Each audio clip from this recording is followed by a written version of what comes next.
মুন্সিগঞ্জের সিরাজদি খান উপজেলায় আসন্ন ত্রয়োদশ জাতীয় সংসদ নির্বাচনে ধানের শীষ মার্কাকে বিজয়ী করার লক্ষ্যে দিনব্যাপী ব্যাপক গণসংযোগ ও নির্বাচনী পথসভা অনুষ্ঠিত হয়েছে। শুক্রবার ৬ জানুয়ারি সকাল ১০টা থেকে উপজেলার কেয়াইন, বাসাইল এবং রাজানগর ইউনিয়নের শুলপুর গির্জা, নিমতলা শিকদার কমপ্লেক্স, কুচিয়ামোড়া মাঠ, গিরিগঞ্জ, ইমামগঞ্জ, ভাড়ালিয়া এবং মধুপুর সহ বিভিন্ন এলাকায় এ নির্বাচনী পথসভা ও গণসংযোগ অনুষ্ঠিত হয়। এ সময় প্রধান অতিথি হিসেবে উপস্থিত ছিলেন মুন্সিগঞ্জ ১ আসনে বিএনপি মনোনীত সংসদ সদস্য প্রার্থী ও সিরাজদি খান উপজেলা বিএনপি সভাপতি শেখ মোহাম্মদ আবদুল্লাহ। শুধু মিছিল করলে হবে না, আমাদের যেতে হবে প্রতিটি ভোটারের পাশে।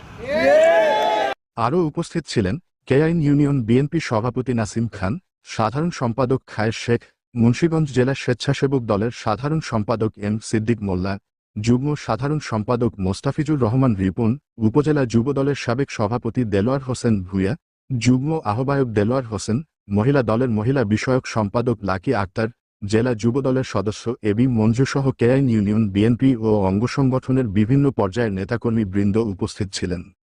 পথসভা ও গণসংযোগ চলাকালে এলাকাবাসীর মধ্যে ব্যাপক উৎসাহ উদ্দীপনা লক্ষ্য করা যায়। নেতাকর্মীরা ধানের শীষ মার্কার পক্ষে স্লোগানে মুখরিত করে তোলে পুরো এলাকা।